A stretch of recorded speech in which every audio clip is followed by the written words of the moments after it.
Hi, this is Asa, and welcome to my audio experience.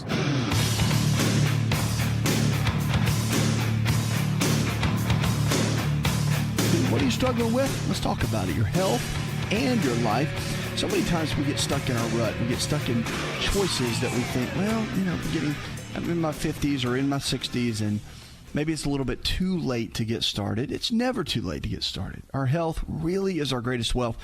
And I see so many people that can make the change, and they don't. And my hope for you is that you will. Is that if you need to lose 10 pounds, then you'll do it. If you have high blood pressure and the doctor's told you to start exercising because it will help, then you'll start. That if you need to start eating healthier and drop the cigarettes, that you'll get started. Maybe if it's not just for you individually, but maybe it's for those that love you, family members and friends and coworkers that need you to be healthy. That's what we want. We want you to be healthy, and because really, no matter how bleak life may seem, we really do need you. There is only one you, and no one else can replace you. Although you may think they can, they can't.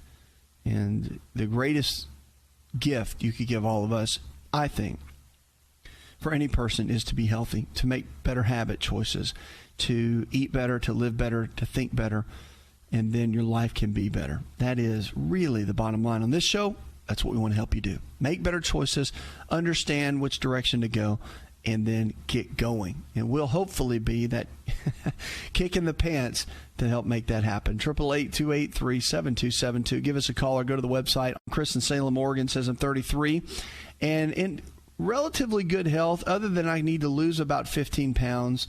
I was wondering what you recommend we starting with. Well, it's a great email. Because the reality is that's where about 70% of Americans really are, maybe even more than that. It's that 15 pounds and needing to really create change. First thing you've got to do is you've got to want it. I tell everybody that, because if you don't want it, if you just wake up one day and you get excited, you watch some exercise video, guy with abs, and you think, I want abs. What am I doing with this spare tire around my waist, right? You get that, you kind of get that feeling. And you think, well, what am I going to do? I just go out and start walking? Do I get some abdominal rolling machine? What do I do? Here's the basics. Decide you want it, because there's going to be good days and bad days. There's going to be days where the guy with abs doesn't really matter anymore, that you really want to follow a good game plan. I'll tell you that one of the big keys in this is getting a good nutrition plan, first and foremost. And here's what that means, because I know there's a lot of diets out there. I get that. The basics of what you want to focus on, you want to keep everything mostly in balance. Make sure you're getting 25 to 30% of your diet in healthy fats. Bar none, that is what most experts would agree on now, because a diet that has good amount of healthy fats in it is going to keep your hormone levels where they need to be. And really, that's critical, because if your hormones drop, then everything's going to drop, and you're not going to be able to get the lean body tissue that you're looking for. Everyone thinks fat makes you fat. It doesn't. So, Chris, I would tell you in this, to really, if you're wanting to start on your journey, you get your diet right first. Okay, that's the key. So focus on equal amounts, roughly, of lean quality protein sources like chicken, fish, beef, or eggs, low glycemic carbohydrates in the form of fruits and vegetables, and then your good healthy fats, your almonds, your walnuts, your cashews, your avocados. Getting those in balance gives your body a little bit of everything that it needs. You don't go heavy on the carbohydrates. Don't go heavy. Definitely get out of the sugar bandwagon and cut down the sugars. All that makes such a big difference in your overall health. So that's the first piece. The second is you have to exercise, period. So get your body moving on a regular basis. And if you haven't been exercising, then it's time to start. Literally 15 minutes a day to 20 minutes a day is all you really need if you do it vigorously. It has to be done with intensity. You can't get out and lollygag around. You've got to get your body moving. So if it's walking, if it's jogging, if it's riding a bike, you want to do it with passion. That's a key. Do it like you mean it. That's one of the biggest issues. I always tell people, you ever see somebody that gets excited about eating a pizza? They eat it with passion. I mean, it's like unbelievable. Well, with exercise, You've got to get out and do it with passion. You can't just halfway through it. It will not give you the benefits that all the studies talk about. You have to put some intensity behind it. And then I would say the third one to really get focused on is monitoring your environment. That's a key. Your environment is a key. And I mean emotional toxins. I mean toxins in the environment, your water supply, personal care products that you put on your skin that can alter hormones.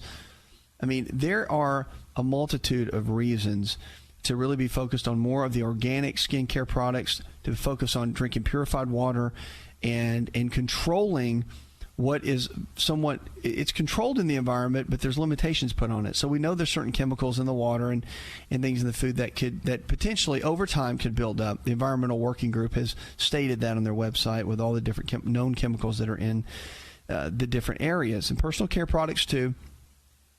So again, you can't live in a bubble, but you can create as much of a bubble as possible to be able to protect you and your family. But for you losing the weight, sometimes hormone issues can be that barrier that's keeping you from really reaching those goals. And that's one thing to really get in and focus on, is to make sure that you've got a little bit of everything that you need there.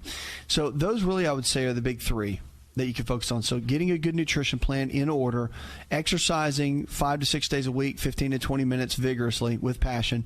And then third is to monitor your environment. Those three keys right there can make a big difference in you getting the results that you're looking for and heading in the right direction. 888-283-7272. Let's go to Paul now. Hi, Paul. Been having a real bad case of heartburn of late. Don't understand what's causing it. Well, heartburn a lot of times really can come from a couple of different areas, but mainly you get a lot of heartburn when the body's not breaking down the proteins very well. And if you don't have enough hydrochloric acid, or you have too much hydrochloric acid in the stomach, that creates a reflux. The theory typically right now for many people is that if you don't have enough acid, then there's not enough HCl in the stomach to break the proteins and fats and that sort of thing down. So it creates a refluxing type action, and that's what creates the discomfort. So that really is the first piece to focus on. All right, so you have that. And then you can do a little test that's pretty basic. You can take apple cider vinegar, and with apple cider vinegar, you can take just a tablespoon of it and take it with a meal. And with apple cider vinegar, if it burns, then that means you have too much stomach acid. And if it makes everything feel better, it means you didn't have enough, and that getting more stomach acid or HCl, increasing hydrochloric acid through supplementation or using apple cider vinegar or other natural means can be very helpful to help you break the proteins down. But that typically is what causes it. Cutting out a lot of the processed foods, breads, pasta, cereals, crackers, a lot of the conventional dairy for a short period of time typically can be a great help as well. All right, but look at that. And of course, if your doctors put you on medications, you want to check with them on that. We'll be right back.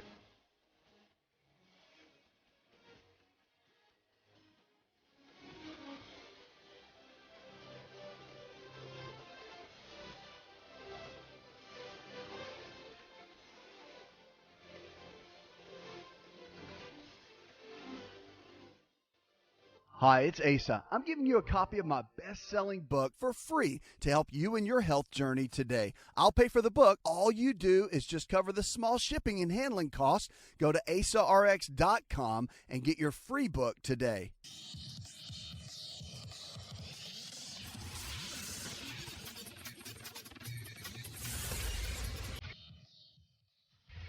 To find out more, connect with On Call Radio online at InShapeNetwork.com.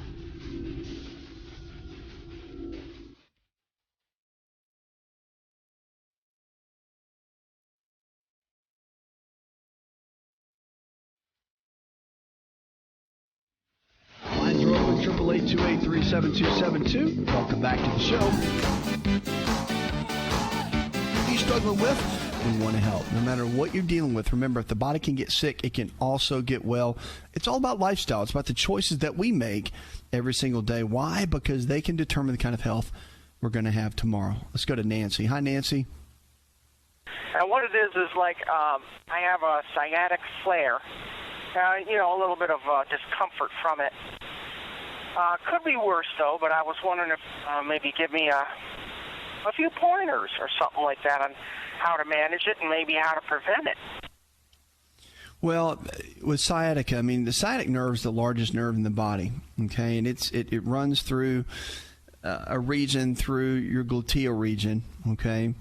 And with that, the little piriformis muscle can start spasming. It's this little muscle that wraps around the nerve. I really have seen, I mean, a lot of people will do kind of the muscle relaxers and anti-inflammatories, and that can settle it down. So that's your Band-Aid, okay?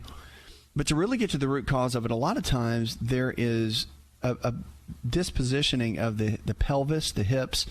The lower back can shift and get positioned in a way that can really affect the overall posture of the body. And when that happens, and say people sit a lot, maybe they drive 5-6 hours, truckers are always in their cars, or maybe you sit at a desk all day and your posture and position is a certain way for how you have to work on the computer, whatever it might be.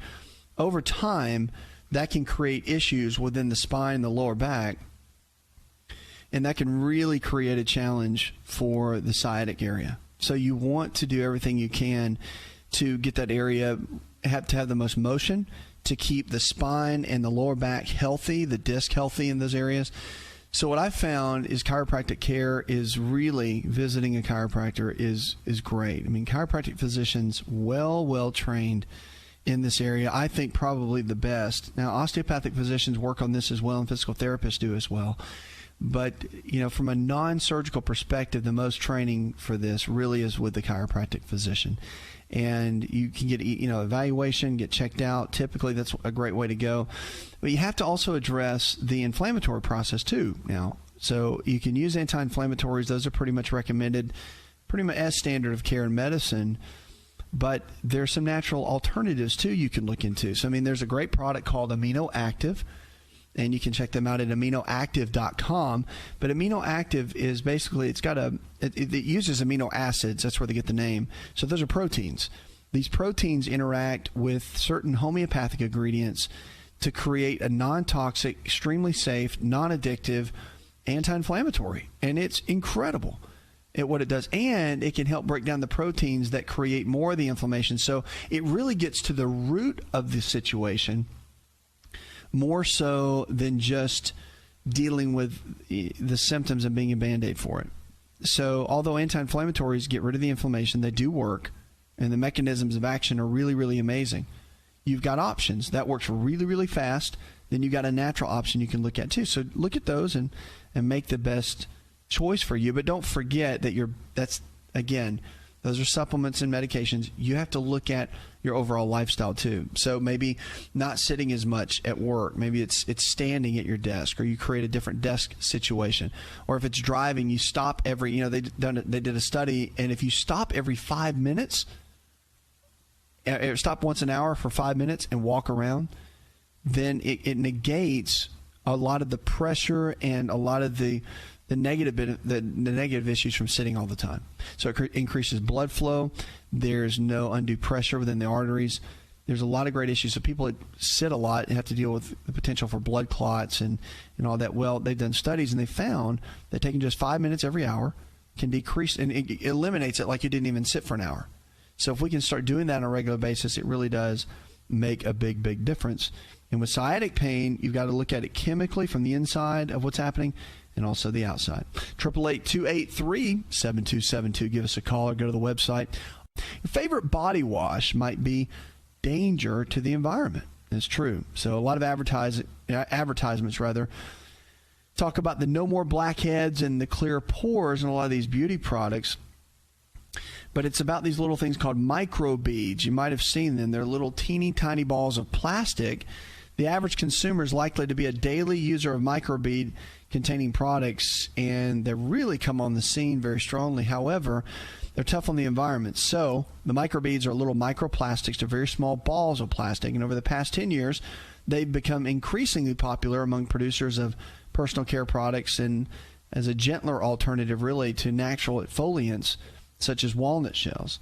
And recently, there's more than 100 products containing the microbeads on the U.S. store shelves, so they become very, very popular. So again, it's a lot of plastic junk that's getting dumped out. It's getting into the water supply. It's getting into the, of course, the marine system, the oceans, and they do have contaminants like PCBs and the polychlorinated biphenyls. So that this plastic absorbs these chemicals, which, again, the negative impacts we know for sure. And this is from all the studies that are done, Environmental Working Group, all of that talks about the immune system, the reproductive system, the nervous system, and the endocrine system in a lot of the animals.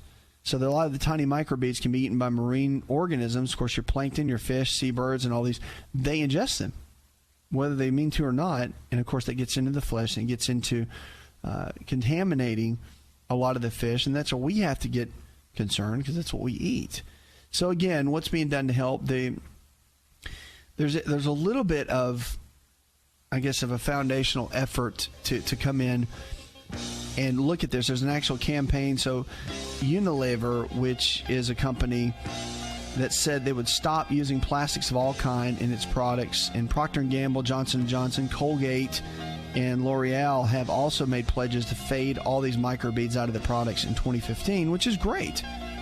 So a lot of the efforts and the initiatives to do that is good, but what you can do is not use the products and at least keep it out of the waterways, put it in the trash, and not using it so much, to go down the sink. I don't really know how you do that. I guess you could kind of wash your face over a trash can, but it seems like it'd be a little bit extreme. But at the same time, do everything you can to keep it out of the environment. More importantly, for all of us. We'll be right back.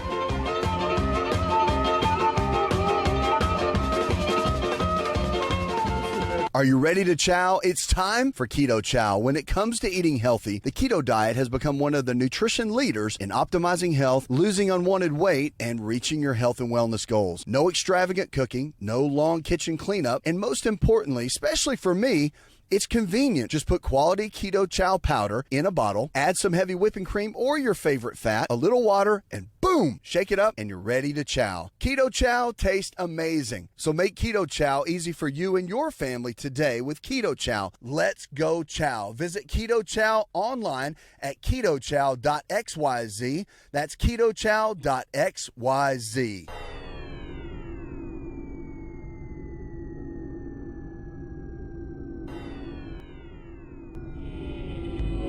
To find out more, visit the show online, InShapeNetwork.com.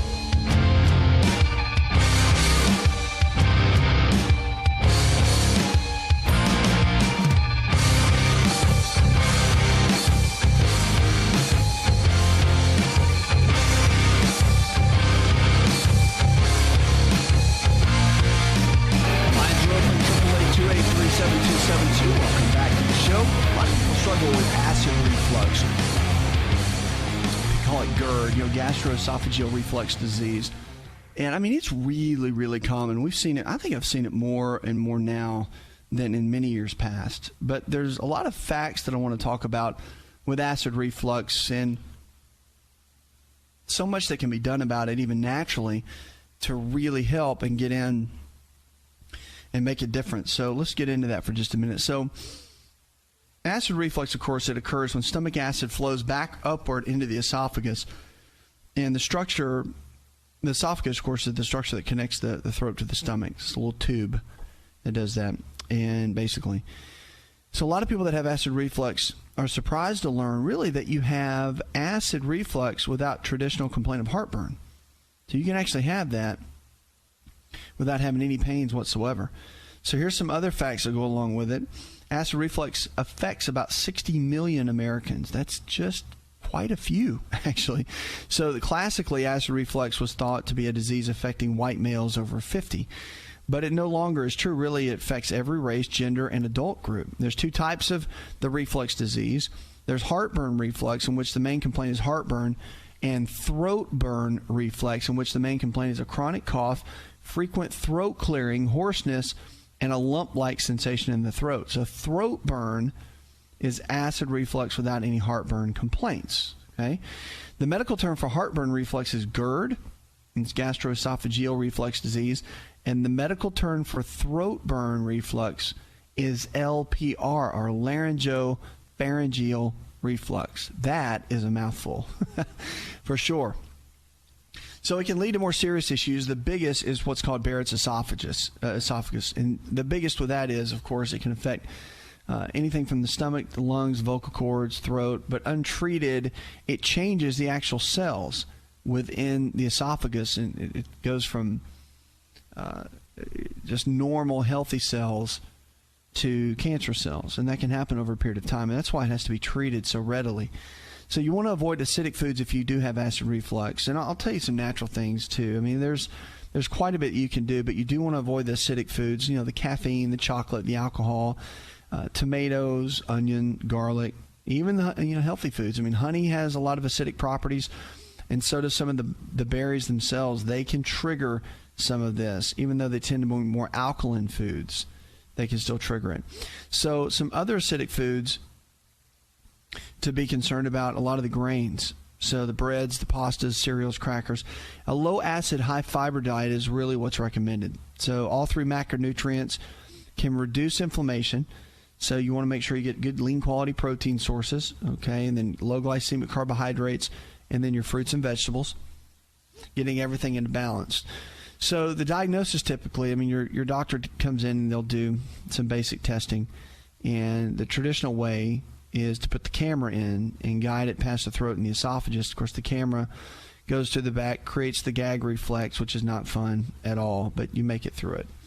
And then going through the nose, you can also do it that way. The bypass is the back of the mouth, and the gag reflex is not stimulated that way, the T&E, and they can go in and take a look at it. So, again, you really don't need IV sedation. Sometimes you do with going down through the throat itself with a gag reflex, but some people just take it and they just deal with it and let the camera go down.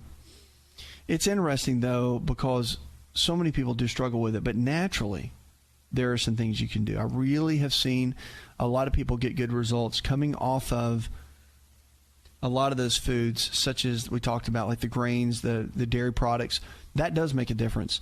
But then also making sure that you've got the right enzymes and everything that you need from the digestive perspective. I mean, proteolytic enzymes help break down proteins. They do really well. Then you've got, of course, regular plant-based enzymes that help with a lot of the carbohydrates. But having the right digestive properties and eating the right kind of foods, sticking with, you can slightly cook your foods, but making sure that you're getting plenty of fruits and vegetables. There's so many live enzymes in our food supply that make a big difference in how food's processed and how our bodies handle them.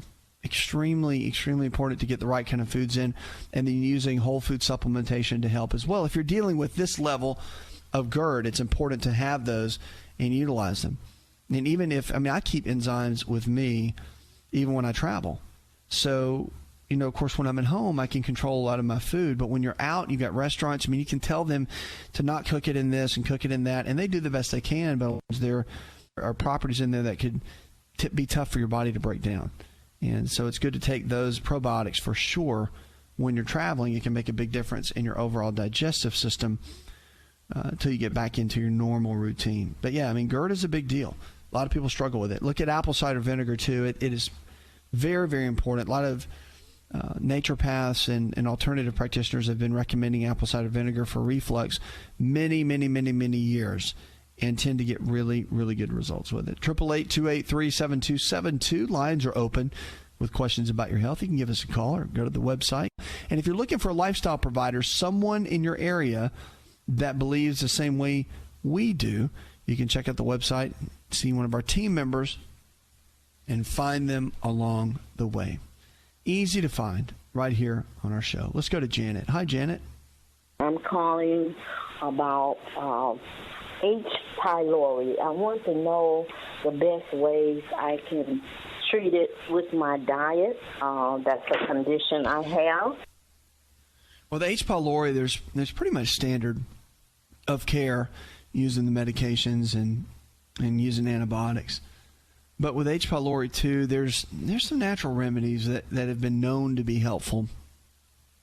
I really recommend, though, that you talk with your physician. I do.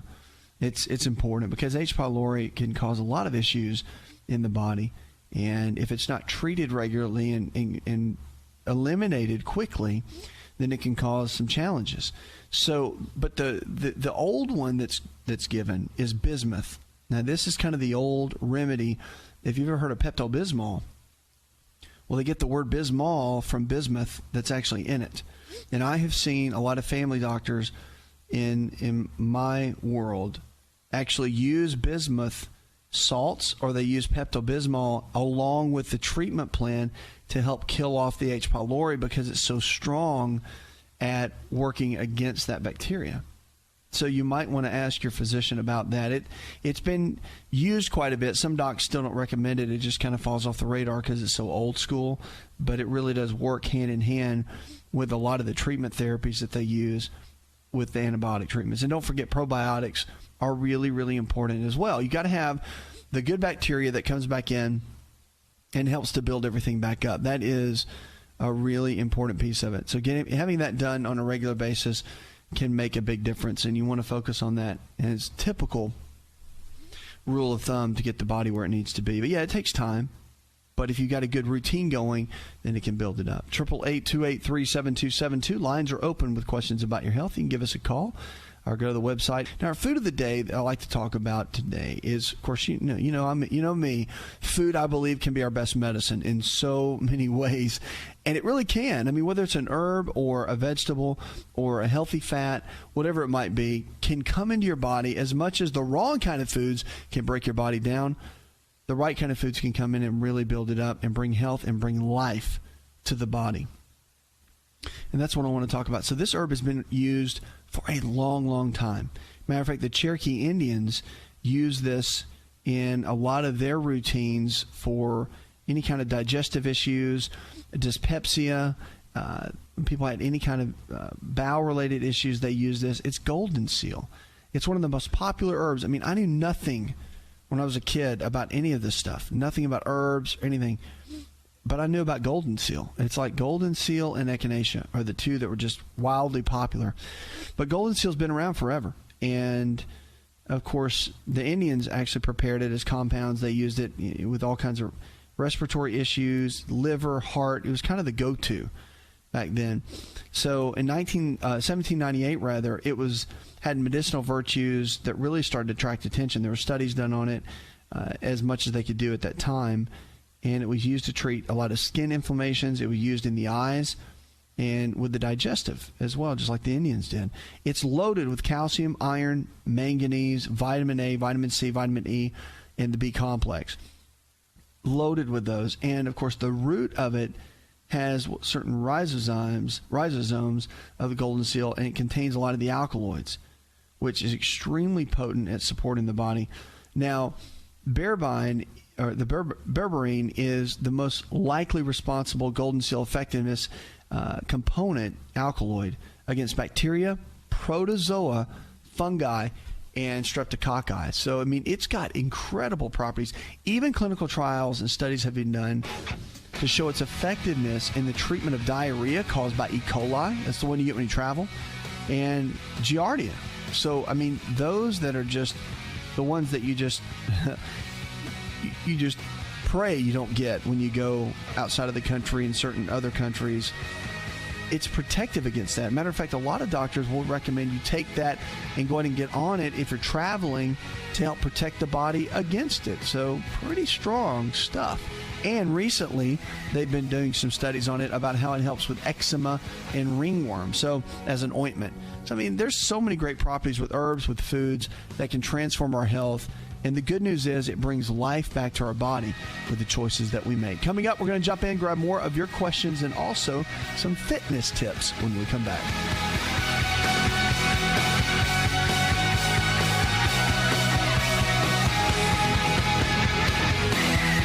Did you know that you can listen to the AsaRx audio experience on Spotify and Pandora? For all the ways to watch and listen, check out our show page at asarx.com/experience.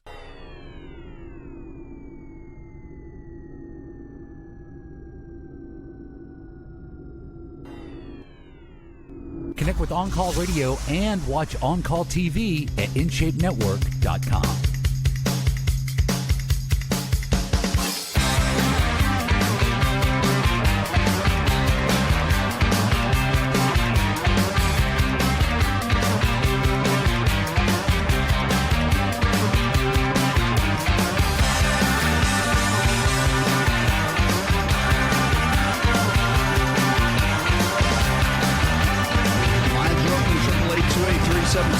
Welcome back to the show. Check us out on the web, looking for lifestyle providers, someone in your area that believes the same way we do, to help you with your weight, to help you with wellness, to help you go to that next level with how you're feeling, check out the website. Our team members are growing all around the country, and of course our staff can help you find someone in your area. That's what we're here for. Diane in Birmingham, Alabama. It says, my son has been struggling with MRSA. The doctors have given him multiple antibiotics. Is there anything that you would recommend? Well, with MRSA, you really want to follow what they're telling him because, again, the MRSA gets resistant, obviously, to antibiotics, but they usually can test and find which ones can help. So I'm sure they're working through that. One thing I would ask the doctors for him is to make sure that he's taking a good round of probiotics, the healthy bacteria, to make sure as he's taking so many antibiotics, it's wiping everything out. But the probiotics put back in the good bacteria so that the body can really thrive and do well. And a lot of times, if they're not added back in, the immune system doesn't really shine as much as it could, and everything doesn't work the way that it needs to, especially when you're dealing with something like MRSA. So I would simply just ask and make sure that's okay. But typically, they're going to, most of the time, they even give those regardless. Now it's almost become a standard protocol, standard of care. But I would ask anyway, because typically he's in a place right now where everything from the natural side to build up his body, again, to strengthen his immune system, even things like vitamin D. Ask them about that, the pediatrician, because it's really going to be important to have everything, or the body really firing on all cylinders to build that immune system back up. And typically, those are some of the basics that have good evidence support behind them from the scientific community, and they should be pretty much okay with that. All right, 888-283-7272. Lines are open. Give us a call. Go to the website. Jake, you're with us. How can I help? I'm 64 years old. I just don't know and I know I've got low T, and I haven't had any medical since '04, so I'm going to be getting some medical shortly here. I want to know what I can go with this. I need both the treatments if I can get them. Well, yeah, low T is quite the challenge, no doubt about it. But you're going to need to get the testing done so you can find out the numbers, because the numbers are going to be everything. It's going to help you understand where your body is. But then from a natural perspective, you're going to have two roads to go, because testosterone can be low due to stress. That's for sure. And you can just take testosterone, whether it's with a pellet or a shot or a cream, or you can work on building your levels up naturally. And the challenge with the whole thing is if you take testosterone and your body's low in it and you just start taking it, then the body becomes really lazy on its own. And it starts shutting down even the little bit of production you have. It'll shut down even more. And you become completely dependent on the hormones to feel a certain way, to have the same kind of lean body composition. Your body becomes very dependent. And so you want to do everything you can to do it on your own to build up those natural levels. And there's certain ways to do that. The less body fat you have, the more testosterone you're going to have. And, growth hormone levels do make a difference as well. So I would look at first your numbers, make sure they're where they need to be. And the second thing is you want to look at your nutrition, because nutrition drives everything. Putting the right kind of foods in, making sure that you've got low sugar in the diet, that you've got plenty of healthy fats in the diet is going to be a big key. And then also making sure that you've got in the right kind of nutrition realm, that you have plenty of lean quality proteins, because proteins help to rebuild muscle tissue. And also a moderate protein diet has been proven in all the scientific journals and research to help maintain healthy hormone levels. So when you get those levels up with good nutrition, it makes a difference. About 30% of your diet and healthy fats, that's an absolute key. And then exercise resistance training is almost an absolute must. Just 3 days a week of vigorous exercise, whether it's with weights or your own body weight or whatever it is, all the studies have shown that that's essential for getting the body to produce the right kind of results when you're dealing with that. Because, the toughest part of it is the quickest way is to get the hormones in. But you really can make a difference if you've got the right kind of nutrition and the right kind of exercise plan. I mean, those two hand in hand, plus sleep. Here's the other one. So dopamine levels are a different chemical component in the brain. And if dopamine levels are low, testosterone is going to be low. But if dopamine levels come up, then you can get testosterone levels up. The two are very synergistic with each other, and they go hand in hand. So as comes up dopamine, comes up testosterone, and vice versa. Diet helps that. Exercise helps that. There's certain cofactors, depending on your lab work and what comes back, to determine whether or not you have low dopamine levels or not. But your doctor can check all that. I mean, just make sure to mention that to him. But that's a little-known secret. That's why guys get grumpy. Have you ever seen older men? They say the grumpy old men, that whole concept.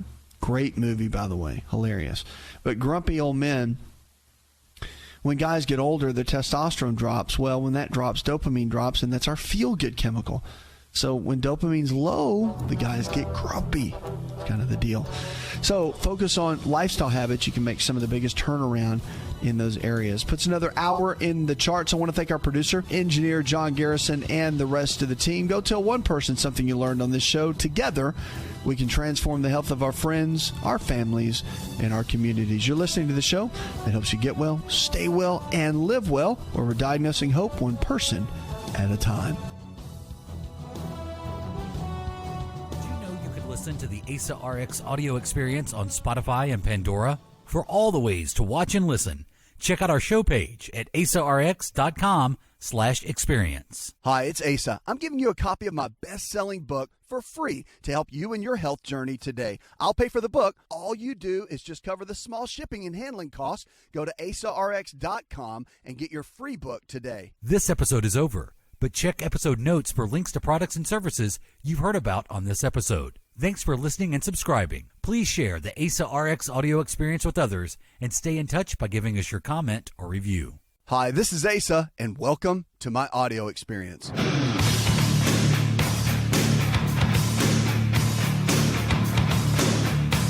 Welcome to the show. Now, so many times we talk about health. We talk about weight loss. We want to talk about diabetes, heart disease, arthritis. And it comes down to the want to, I think, so many times with our health. You ever thought about that?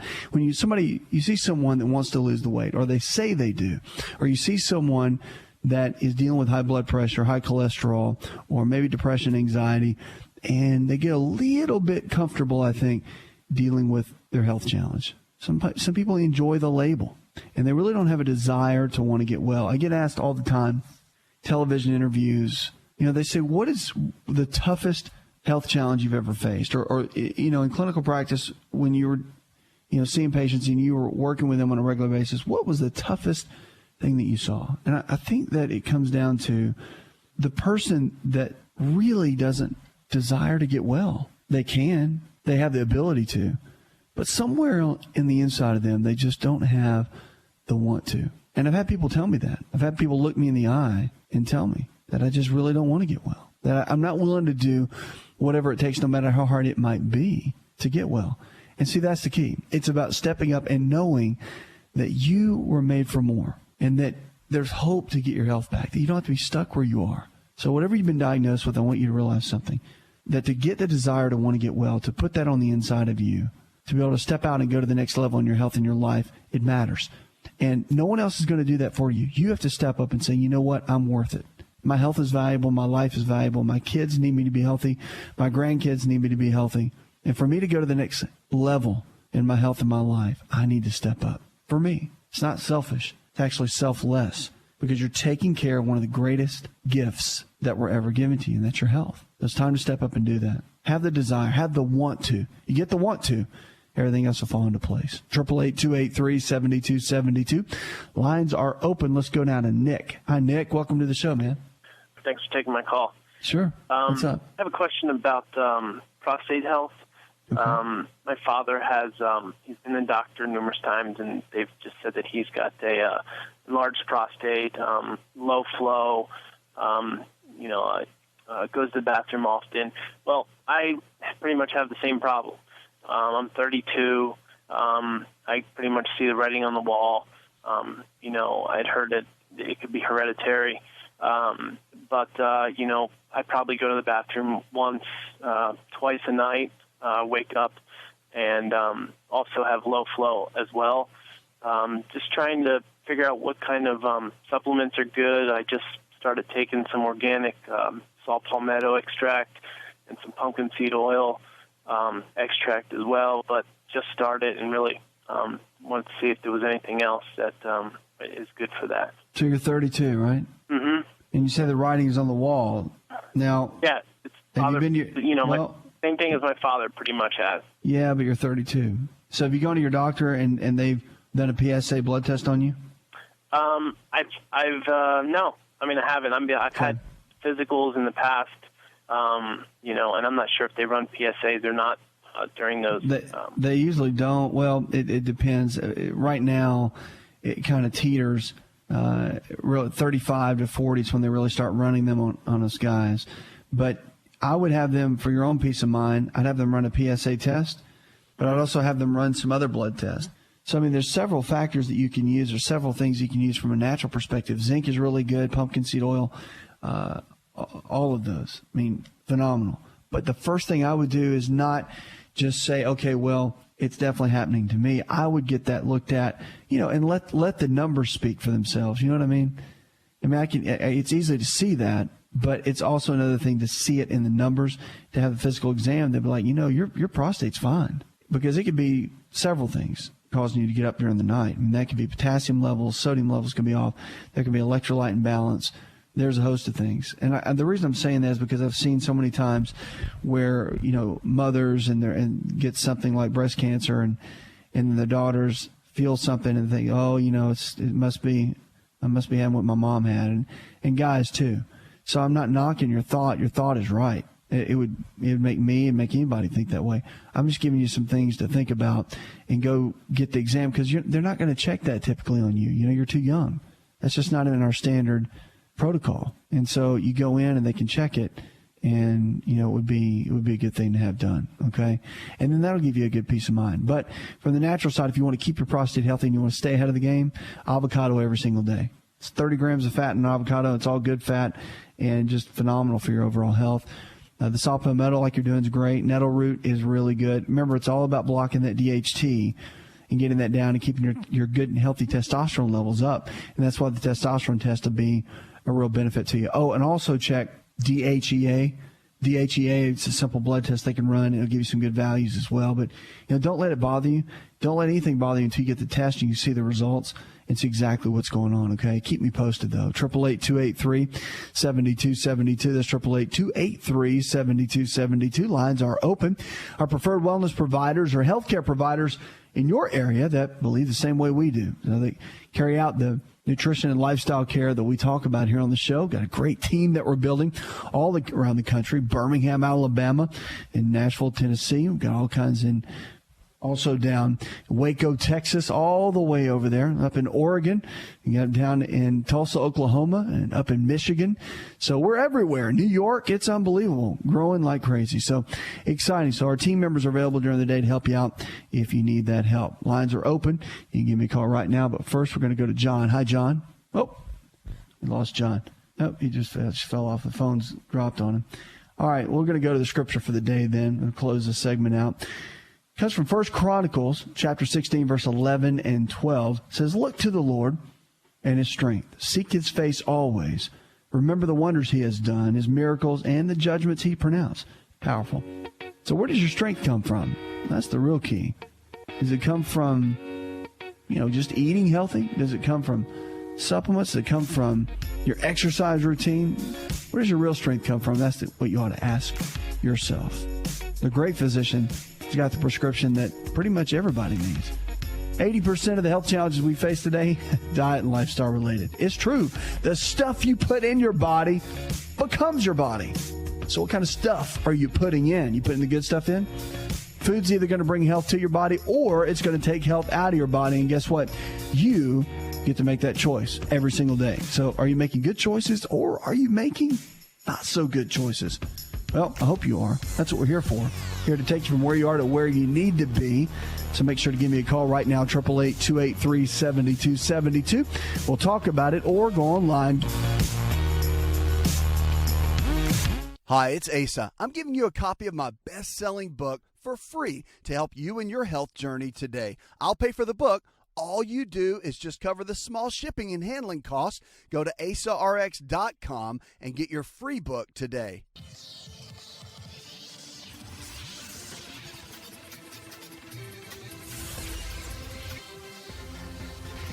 To find out more, connect with On Call Radio online at InShapeNetwork.com.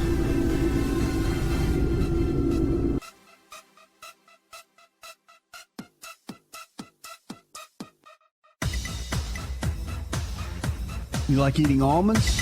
Welcome back to the show. I do. It's one of the best superfoods you can put in your body, unless, of course, you're dealing with a lot of live virus. But, if you take almonds and you soak them for a period of time, you will almost double the amount of nutrients and increase the vitamins and nutrients that you'll get out of them. So think about that. Incredible. Little tricks you can do to make superfoods even more super. Lines are open, 888-283-7272. Welcome back to the show.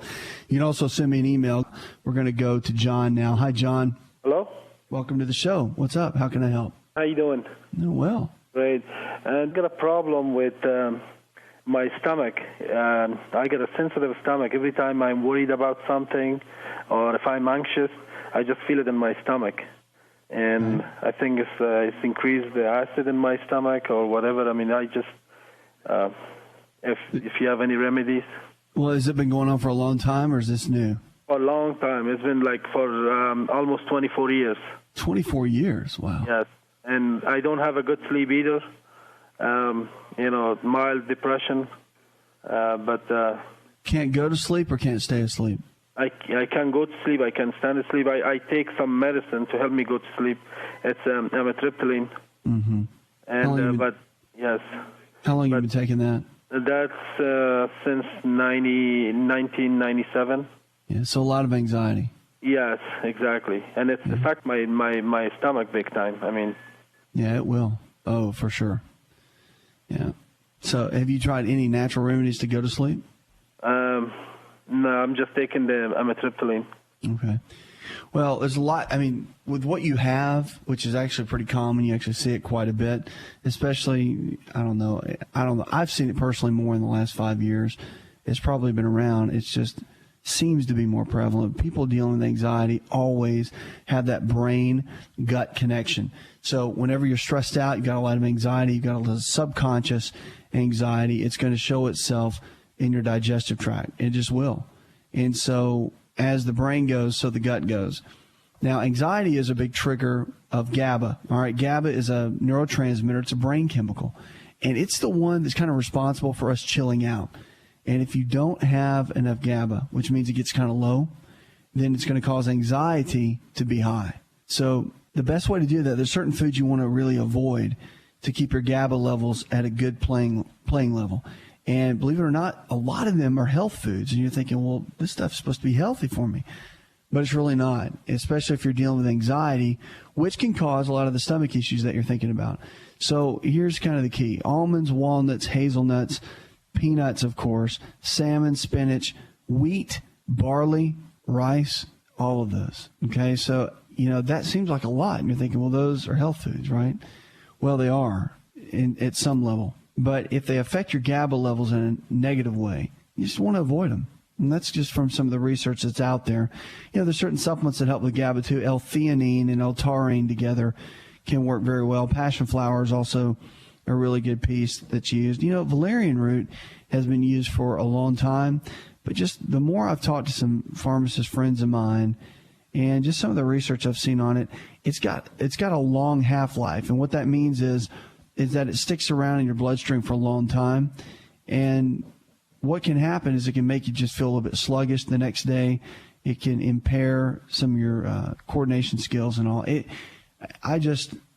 know you're already taking the medication, but you definitely want to be a little bit careful with something like valerian root. That's why I don't really mention it that much. So getting GABA levels up is important. All right. Now, your gut is probably being affected by that. But, you want to get to a physician and get a good checkup. I would. I know they already probably took care of you. That's how you got the medicine. But, getting to them on a regular basis, getting nutritional-based blood work, because you can look at all the neurotransmitters, and you can also look at a lot of the cofactors that go with it and see exactly if they're being affected, if they're balanced, if they're too low, too high, and it's a great way to do that. And Natural Care Network is a great company that can do that too. And it helps with nutritional-based blood analysis. And it's important because it gives you great information. You can take it to your doctor, and, of course, you guys can sit down and come up with a good game plan. But it's important to get something like that done. Blood work's important to get done every 6 months minimum, especially over the age of 35. So it's great just to see what's going on inside your body so you can kind of go to the next level. But, yeah, I mean, probiotics are good for your gut. If you're having any type of kind of a queasy stomach at all, you want to look at coming off the cow's milk, dairy, and all the grains. Grains are important to come off of at this point. So just looking at a couple of those things. I know that you're struggling with that. But when you've got a lot of anxiety and you can't sleep, then you've got to look at GABA. That's a big one. And the other one is serotonin. So serotonin is the one that's going to make you go to sleep and stay asleep. Now, medications can affect them. If you're taking SSRI, then, which is pretty much the standard antidepressant drugs, you've got to be careful because you can't really take supplements with it, or it's not really advised to, okay? No doctor's really going to tell you to take any supplement that affects serotonin because they have what's called serotonin storm, which is where you get too much serotonin in the blood, it can cause a pretty severe reaction. So understand that getting serotonin levels up, you can use a lot of foods to do that. That'll be mild but more steady. And a lot of the foods, chicken, turkey, are really good. But see, again, a lot of the foods that help with serotonin will block GABA levels, so you got to be really careful. So you want to watch out for salmon, because salmon and spinach both can raise serotonin, but they lower GABA. So those are kind of out, and you're thinking, well, man, salmon is supposed to be great for you. Well, there's a ton of other fish you can eat. So you just throw it out. But also, one real key for serotonin levels are goat's milk yogurt. Goat's milk yogurt, great for raising serotonin levels, and keeping your omega-3 fats up is also a big key. So cod liver oil, good omega-3 fish oil, plenty of nuts and seeds. You just can't do the almonds, the Brazil nuts, hazelnuts, and all those that I listed out for you, because they can trigger a negative reaction with GABA. So I hope that helps. It does take some time, just so you know. If you've been taking sleep medication and this has been going on for years, then it'll take some time to undo. So don't expect overnight results. But again, it's about a marathon, not a sprint.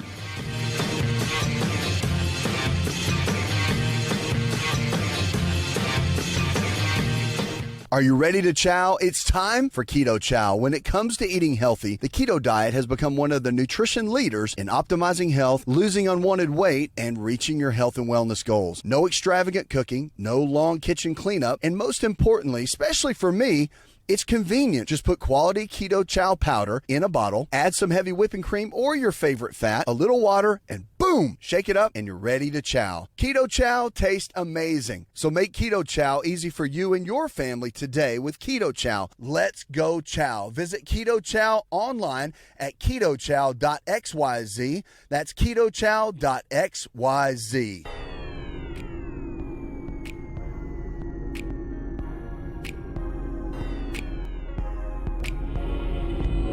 To find out more, visit the show online, InShapeNetwork.com.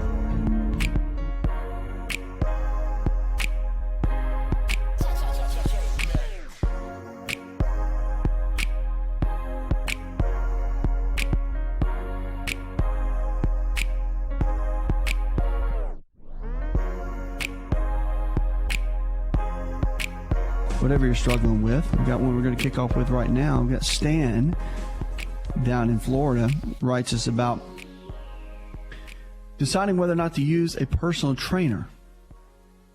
Wants to know if it's a good idea. I think it's a great idea. I think we've been talking about this a lot lately, and I guess because getting into the new year, resolutions and people wanting to know what to do. Should you use a trainer? Should you not? It's part of my background. I was strength and conditioning coach at Florida State University, and for the football team. And, I think personal training is vital. Even the elite athletes that are out there, even in the NFL, still have people coaching them when it comes to training. And no different from you, if you're looking to drop weight or you're looking to get fit, I think personal trainers, which now are a part of our preferred wellness provider team, that we look for to network with, it's It's important. It's vital. It's part of the equation to really get in the best shape of your life and to get healthy.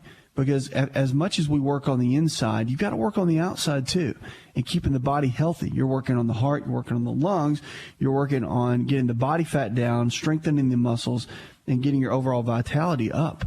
And a personal trainer can make sure you don't get hurt, make sure that you have a good path, that you keep your intensity levels up. They're great for encouragement and motivation and education. And people are just brilliantly smart. I mean, very smart. And then get you to a great place with your health. So looking into a personal trainer, Stan, I mean, the answer is yes, unequivocally yes. And you don't have to use them all the time. You can work with them for 2 weeks or so, get you a good set of sessions in. They can kind of kick you out of the nest and let you get on your way. And then you come back and you learn a little bit more and then go back out on your own. But it's having someone that can coach you along the way. I think that is a real big key in the overall equation. 888-283-7272. Lines are open. Shoot me an email. You can also check us out, Facebook and Twitter as well. Larry, welcome to the show, man. How can I help? Hey, how are you tonight? Thanks for having me on. Yeah, it's good to talk with you. Yeah, look, I'm ex-military and suffered from an injury that I got back in the early 2000s, and I think that the doctors have said it had something to do with sciatic nerve or something of that sort, but it has a lot to do with my neck, my back, and my arm, the numbness and, the constant pain. Sure. And what I'm trying to do, of course, their way of treatment was, of course, to put me on, the Flexerils and the Oxys and that type of stuff, and it's just grown progressively worse. And, the medication, of course, is just continuously increasing. And I'm tired of, taking that type of medication. I'm just sick and tired of, taking, pain medications, that type of thing. I'm trying to figure out, is there something else that can be done, first of all, I don't want to end up becoming dependent upon, any type of medication, especially pain medication, narcotics and stuff like that. Yeah, and I want that to happen. So I'm trying to figure out something that can be done that I can do, Well, have you made any major changes in your lifestyle, eating habits, exercise habits? Have you made any changes, or have you just been dealing with the pills so far? No, I've just been dealing with the pills so far, And at one time, I was very, very active. I was a martial artist, and I still am, but I haven't really, practiced the way that that I desired to. I'm still working full time and everything, but as far as lifestyle, as far as exercise and things, I'm not doing any of that. Okay. It just seems like I'm caught in like a vicious cycle, Yeah, it is. It is a vicious cycle, and really, it is. It's almost like one of those things where you feel stuck. You feel like no matter what you do, it just keeps. It's like a hamster wheel. It just keeps going around and around and around. You can't get free. Right. And I want to step off of that. Yeah, no kidding. I want to see you do that as well. Well, our preferred wellness providers I talk about a lot, and they're great in focusing on lifestyle and nutritional-based care, and that really is the key.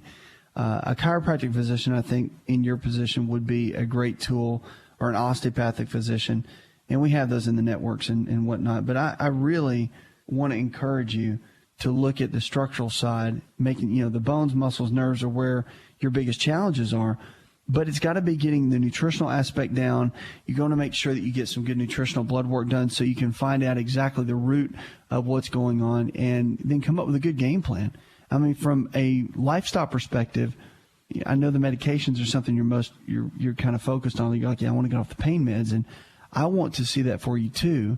But it's kind of like that's step C, and there's got to be a step A and B to get you there. Because you have to build up. You got to remember you've been dealing with this for a while, and so you have to kind of get to a place where you build up step A and step B, get that strong, get a good foundation, And then you can move into step C, which is where they can start potentially weaning you. But there has to be a good foundation before any weaning can go on. And I've seen that so many times with pain medications, not getting a good foundation first, it really throws you into a bad place. And I don't want to see that for you. So it can be very beneficial, very. And when you look at that and you look at just, okay, there's some basic things you can do, some lifestyle changes, and exercising 30 minutes a day, 5 days a week as best you can. I realize there's pain involved. But again, it's about getting the body moving, and it pumps the lymphatic system. And as you pump the lymphatic system, you're starting to utilize the body's own mechanism for ridding out toxins and ridding out everything in the body. So, again, it's really important. I would encourage you to go that route and have someone that is a good, strong, wellness-based mindset, like one of the preferred wellness providers that can kind of get you in that place. And that would be that, and work in conjunction with your doc, your primary care, whether it's at the VA hospital. I want to tell you thanks for serving our country. That means a lot to me. Whenever we talk to the veterans, which I get a lot here on this show, I never get tired of it. You guys are great. You're heroes in my book, and I'm grateful. So I just want to let you know that. But get focused on anything that can lower the inflammation in the body. That's where the key is, and that's where the victory will start with what you're dealing with. It's not an easy process. I'll tell you that. It's not. But you can come up with some real practical ways to do it. It'll take some time. But again, if you need to call me back here on the show, email me, whatever, and we'll do our best to give you the good information to help you walk through it, and then get some good people around you that can take good care of you. All right, 888-283-7272. That's 888-283-7272. Lines are open with questions about your health. We've got answers. I want to take you from where you are to where you need to be. Why? Because you're worth it. You are worth it. Did you know that? The show is about you. That's why. Tobacco use and oral health is something that is talked about a lot. And I guess smoking and everything else is talked about often. We see that in clinical practice every single day. But in addition to affecting your overall health, tobacco and smoking cause a number of oral health issues that I want to talk about for just a moment. And dentists see this all the time, but you can get yellow teeth and a yellow tongue, says Dr. Kilmore, who's a dentist, or he's a professor of oral and maxillofacial surgery and associate dean at Boston University School of Dental Medicine. You see a lot of staining on the tongue, he says. Smoking and tobacco use can lead to more serious oral health complications as well, including gum disease and oral cancer. So the most serious issue is mouth cancer. And it's hard to say what percentage of people who smoke will actually get mouth cancer, but the death rate of those who do get it is very high. It's between about 40 and 50% of all cases, and hasn't changed over the last few decades. The American Cancer Society estimates that 90% of people with oral cancer affecting the lips, tongue, throat, and mouth have used tobacco in some form. Likewise, the risk of oral cancer is 6 times higher among smokers relative to non-smokers. So your individual risk of oral cancer depends on how long you've been using tobacco, and the longer you use it, the greater your risk. So smoking cigarettes doesn't cause dental decay, but it does cause periodontal or gum disease. Kilgore explains bone loss is part of the periodontal disease, and it starts out as inflammation of the gums, and in the natural and unfortunate progression, the bone supporting the roots of your teeth becomes inflamed, and of course, the underlying bone can deteriorate, he adds. So there are surgical and non-surgical therapies to reverse or slow the progression of periodontal disease, Kilgore says, but without proper treatment, gum disease does eventually lead to tooth loss and jawbone damage. Now, even more to that, we found that gum disease and also dental disease of any kind can lead to other issues within the body. I mean, literally, you can have bacteria that get into the gums and can directly affect the heart. Everything is tied. Believe it or not, your mouth plays a big role in your overall health. And so if you don't have a dentist that you visit with regularly, someone that really understands a natural and balanced approach, it's time to find one. It really is. Every 6 months, getting your teeth checked is critical for your overall health. And if you have metal fillings, silver amalgam fillings, mercury fillings, it's time to get them taken out. And there's a specific process to that in getting those taken out. You've got to find a biological certified dentist that can do that. Don't just let anyone do it. You want to have someone that's certified and that knows exactly how to do that and remove it with an oxygen mask and everything else so that you don't get excess mercury leaking into the body. Let me tell you, it's one of the number one causes of cancer and memory loss and Alzheimer's and a host of other issues. So if you've got the fillings, get them switched out with something acrylic be one of the best steps you can do, and find a great dentist that can do that. We'll be right back. Did you know that you can listen to the AsaRx audio experience on Spotify and Pandora? For all the ways to watch and listen, check out our show page at asarx.com/experience.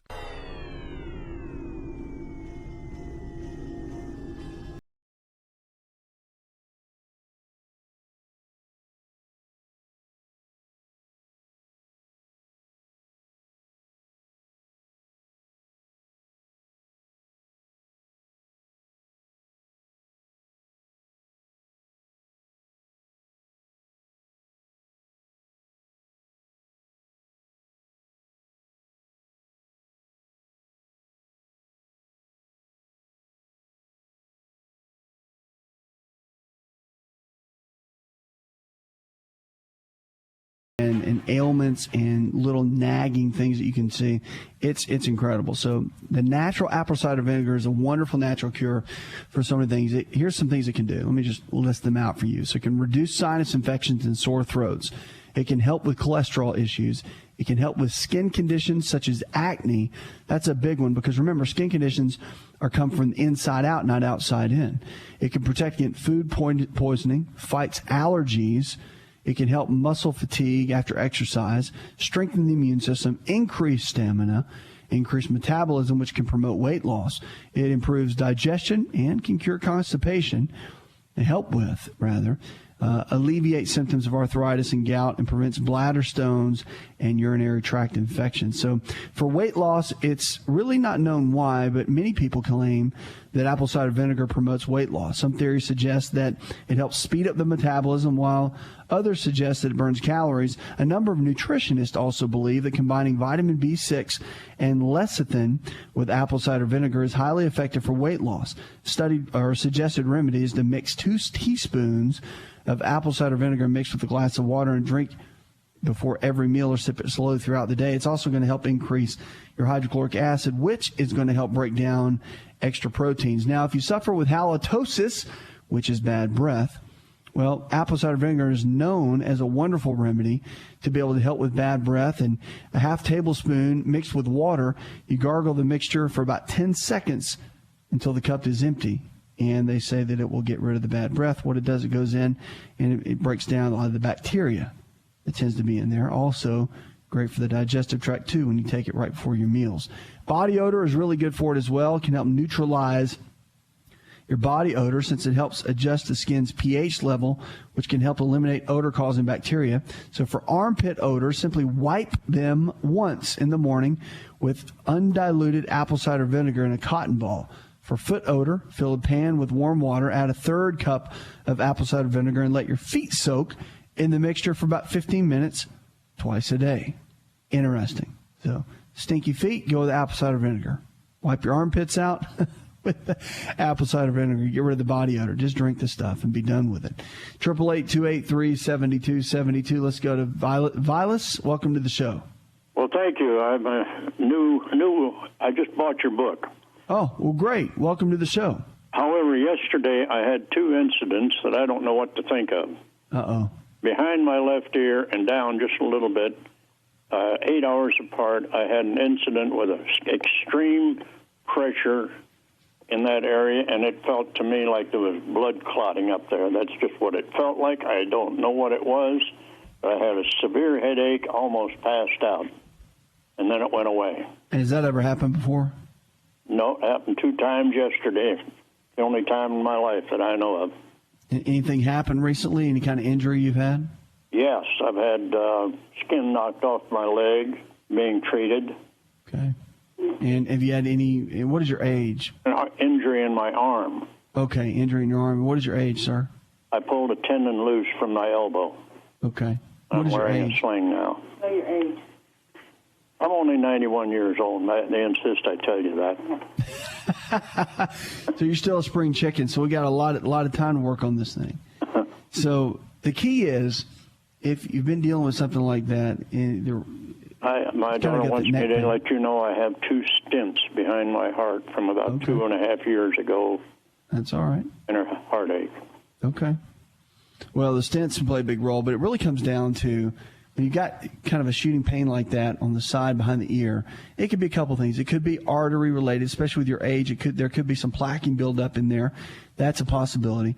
But it also could be nerve related, and that's very common. All right, you've got your first and second cervical bones in the neck, which is the atlas and the axis. And if they get rotated out of position, they can be causing nerve pain. But I would get a full evaluation. I really would. I'd get some things looked at. I would get some blood work done and get a little bit of a workup and have some nutritional analysis done would probably be a smart thing to do. And go see, you definitely want to see a physician about that, just because you want to get it checked from the vascular side, and you also want to get it checked from more of the structural side to make sure it's not just bones, muscles, nerves that are being irritated. And you've got to look at every aspect of it. See, the body has kind of a three-tier system. We call it the health triangle. There's the mental side, which is the brain chemistry, neurotransmitters, and the subconscious mind. The chemical side, and then also the structural side. Chemical side's nutrition, also the physiology of the body, how everything works, and then the structural side. So it's good to look at everything and kind of get an overall game plan together and get an analysis from every aspect of it.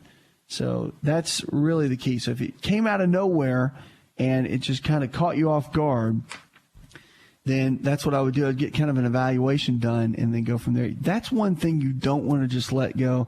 That was just something that happened, and I'll probably just let it go, because you and I both know as guys, we'll let stuff go. And it's good that you're calling me to talk to me about it. So I would get it evaluated. We've got wellness providers in your area, and they could take a look at it too. I would just get someone to take a look, and then there could be good information. Then we could talk about it, kick it around a little bit, and come up with maybe some solutions together. So keep me posted on how that goes, but make sure you get some kind of evaluation done, and also keep your omega-3 fatty acids high, because when you've got any kind of nerve-related issue, that's always going to be a big help regardless. And watch out for the gluten, which is more of the flour-based foods that we have in our diet. All right, I'll talk about that in my book. And thanks for reading that. Thanks for being a new listener, and we're always here for you. Puts another hour in the charts. Go tell one person something you learned on this show, and together we can change the health of our friends, our families, and our communities. You're listening to the show that helps you get well, stay well, and live well, where we're diagnosing hope one person at a time. Listen to the AsaRx audio experience on Spotify and Pandora. For all the ways to watch and listen, check out our show page at asarx.com/experience. Hi, it's Asa. I'm giving you a copy of my best-selling book for free to help you in your health journey today. I'll pay for the book. All you do is just cover the small shipping and handling costs. Go to asarx.com and get your free book today. This episode is over, but check episode notes for links to products and services you've heard about on this episode. Thanks for listening and subscribing. Please share the AsaRx audio experience with others and stay in touch by giving us your comment or review. Hi, this is Asa, and welcome to my audio experience.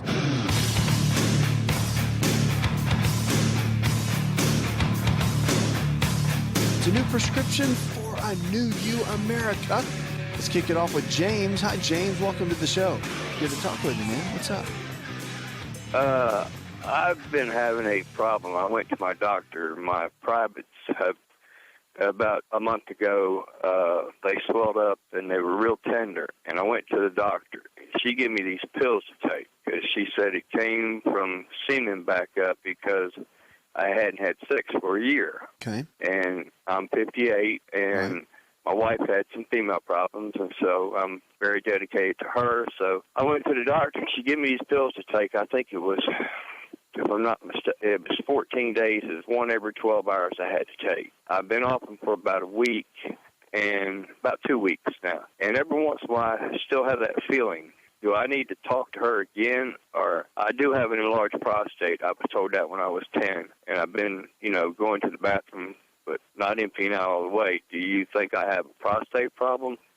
Well, I mean, let's back up. So you've gone to your doctor and they gave you some pills to take, right? Yes, sir. Based on the pain that you were having in your growing area? Yes, sir. All right.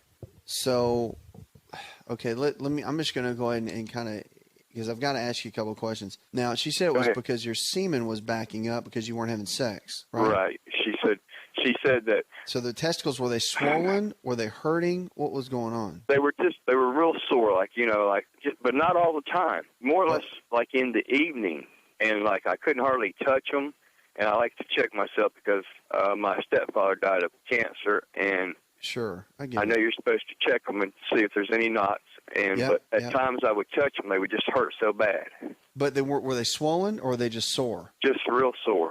Okay, I got it. Now, what medicine did they give you? Do you remember the name? I don't know. No, sir, I don't remember the name of the pills.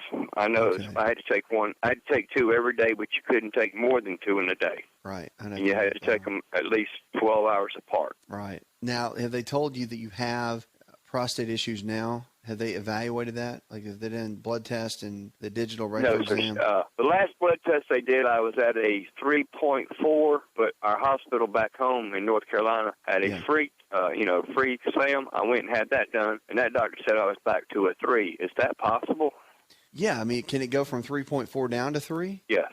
Yeah, absolutely. Yeah, it can change. Those numbers can change. Yeah, okay, well, she seemed concerned when she said 3.4, so I told my wife, I said, well, this is a free exam. I'll go get it, and if it's not any better, I'll go see, the specialist. But he told me I was fine. Yeah, well, 4.0 is the cutoff. A 4.0, that's when they start getting concerned that the prostate could be leaning toward some potential abnormal cells. But now here's the scary part. If it doubles within a year, that's when everybody freaks out. So from it going to 3.4 down to 3.0, that's why your doctor said you're fine. That's why he's not worried about it. However, I still would be concerned that there could be some prostate issues going on, and you still want to give some nutritional support to the prostate so your body can maintain healthy testosterone levels and manage the prostate itself. So that might be something that you want to consider, while you're kind of going down this path. But the soreness, is it still there or is it gone? And, sir? Is the soreness in the testicles, is it still there or is it gone? It's like this afternoon it's been sore, but... Okay. And you can pick all those up at a health food store. You can go to drasapproved.com as well. There's supplements there. But yeah, I mean, those are some really, really good ways of supporting that. And the soreness factor could be a buildup. I mean, that's definitely a possibility. They do make what's called orchic tissue. It's made by a company. There's several companies out there. Rather, I don't want to give you specific company names, but you can go onto the websites and you can find it. But the orchic tissue, when you have testicular issues going on, can be beneficial to you, and you might want to check into that. But yeah, I think, could it be prostate? No doubt about it. I mean, they're all tied together, especially within that, and especially if you've had it going on for some time. Have them go into your physician and have them do the digital rectal exam, the regular exam, because I think the blood test is one thing, and it's a good variable, and it's good information, and it's very helpful.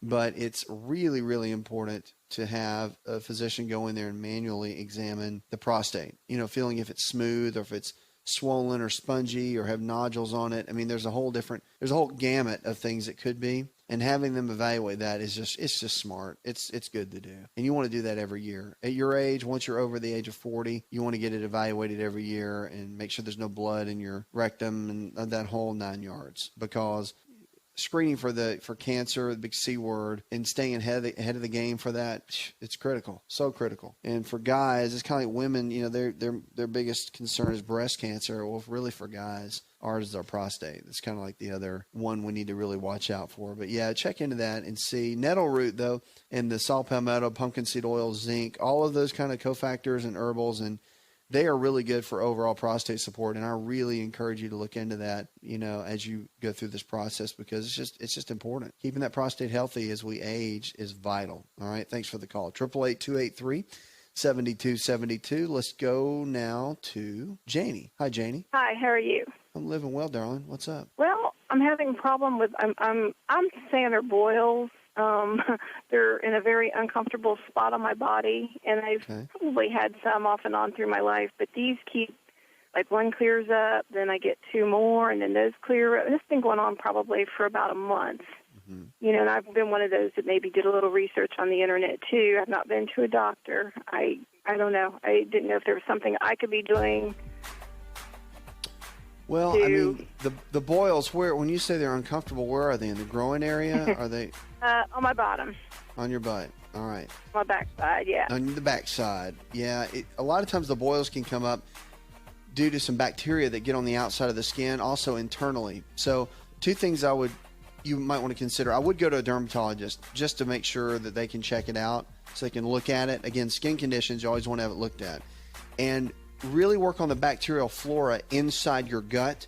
So high amounts of probiotics on an empty stomach. Cut out all dairy products.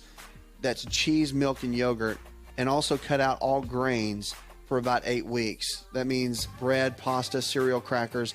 The gluten protein that's in the grains can be a big irritant, cause a lot of inflammation in the skin. Look into that. There's more on that in my book, Empowering Your Health.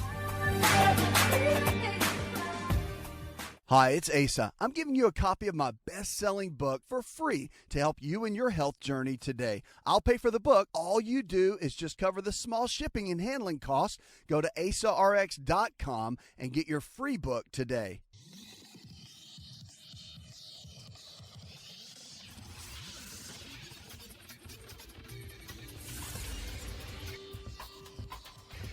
To find out more, connect with On Call Radio online at InShapeNetwork.com.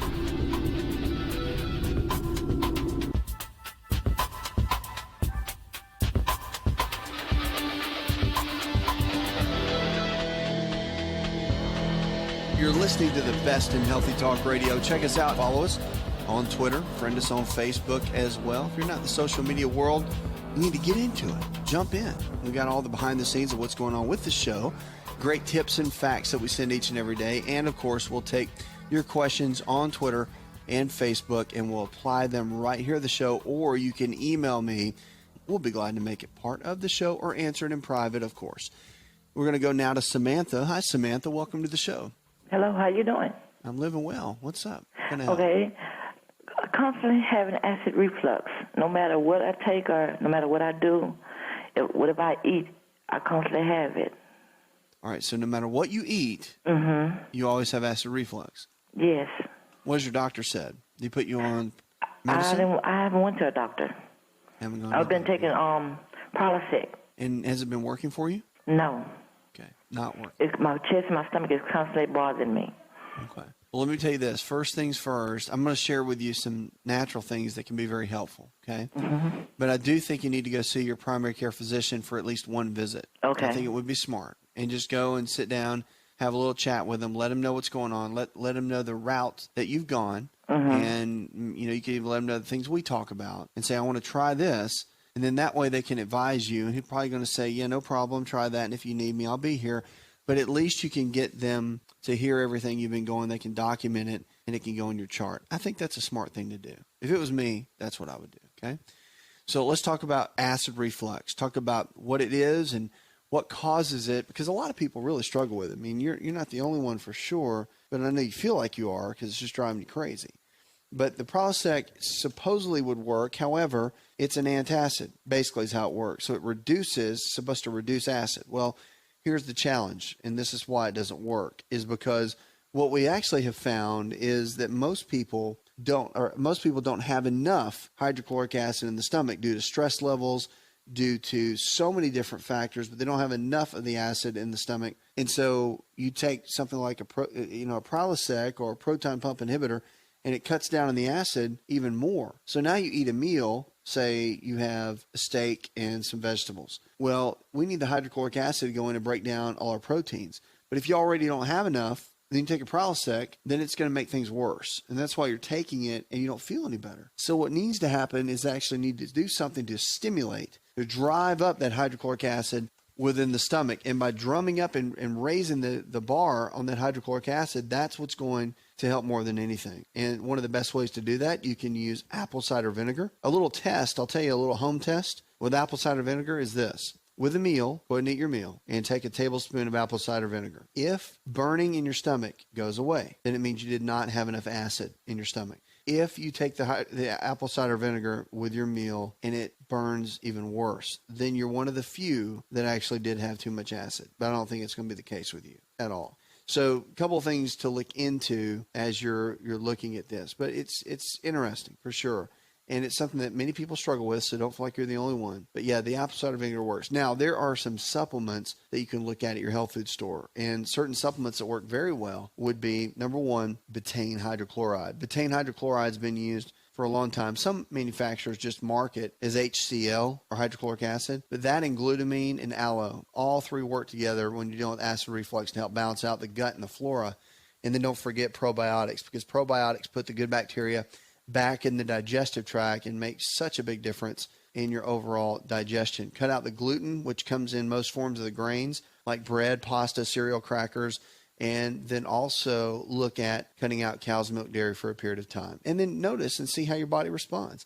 Most people to that little regimen respond very well and do very well. So I hope that helps. 888-283-7272. That's 888-283-7272. Check us out. County level diabetes belt carves through the U.S. South. USA Today reported more than 18 million people in the U.S. have been diagnosed with diabetes. That's amazing if you think about it. Now, it costs us an estimated $174 billion, with a B, dollars annually. And typically, local public health agencies carry out the initiatives to manage and prevent the chronic disease. But because the prevalence figures are generally given on national and state levels, the local workers cannot gain the traction and funding to rein in the rates in their areas. A new study drills down the county level, revealing wide disparities within the states and striking national patterns. We're extremely excited about the county level, says Lawrence Barker, Associate Director of Science for the U.S. Centers for Disease Control and Prevention, the CDC. He said many of the counties with the highest rate of diagnosed diabetes, higher than 11.2% of the population compared to the national average of 8.5%, are concentrated in 15 states and form an area the study authors have labeled as the diabetes belt, after the so-called stroke belt that described the U.S. Southeast in the 1960s. So in the South, unfortunately, one of the unhealthiest areas in the country, and got some work to do. The pattern of disease distribution is not a simple slice, they said, nor does it follow in the stroke belt. The diabetes belt touches states as far north as Ohio and Pennsylvania and as far west as Texas, but overall averages for many of these outlying states would not reveal plights for their few high prevalence counties. Scripture for the day is Psalm chapter 121, verse 7 and 8. It says, the Lord will keep you from all harm. He will watch over your life. The Lord will watch over your coming and going, both now and forevermore. Very powerful. More talks in just a moment about brain scans and how they can shed light on teen peer pressure. And also our food for the day coming up. After this break, we're going to talk about a food that is probably in your cabinet right now that can make a drastic impact on your overall health. More on that when we come out of this commercial break. 888-283-7272. That's 888-283-7272. 80% of the health challenges we face today are diet and lifestyle related. It means if you can lifestyle your way into getting sick, you can lifestyle your way out and get well. And that's what we're here for, to help you empowering your health.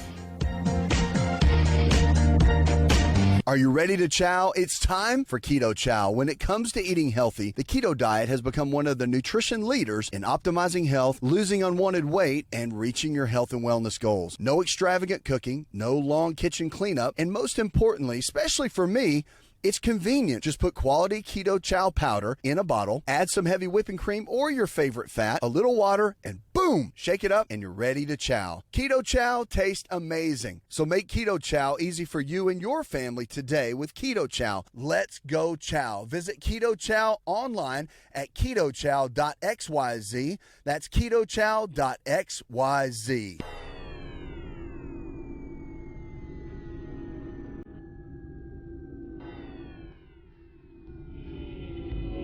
To find out more, visit the show online, InShapeNetwork.com.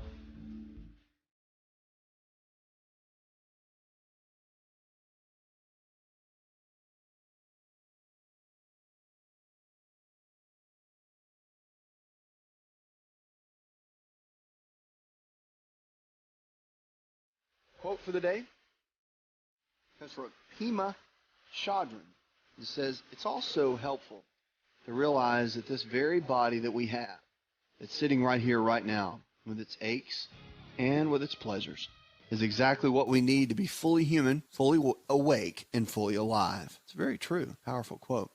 You got calls about questions about your health, you give me a call right now, 888-283-7272. We want to help you. On this show, it's about you. It's about your health, and it's about your life. We want to help take you from where you are in your current state of health to where you need to be. WebMD came out and talked about brain scans, how they're shedding light on teen peer pressure. Specific areas of the brain may be linked to sensations of reward and resistance to risk-taking has become increasingly active in early adolescence, indicating that over time, the use may be improving their ability to resist peer pressure in a new study.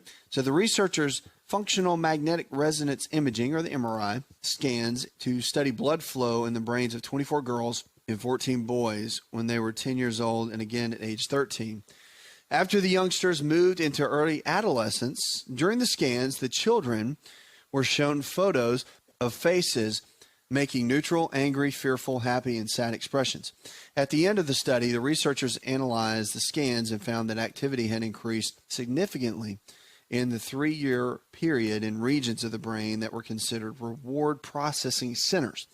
Now, the researchers also took into consideration what the children told them on study surveys about their ability to resist peer influences and engagement in risky delinquent behavior. The study was published in the March 10th issue of the Journal of Neurons. Well, interestingly enough, brain function and manipulating brain function and seeing how certain areas are related more to fear or to certain emotions, pretty interesting when it comes to peer pressure with young people, especially with all the emotions and things that they go through with developing and going through high school, going through the middle school years, and what all that brings to the different brain development, how that changes. Interesting to watch.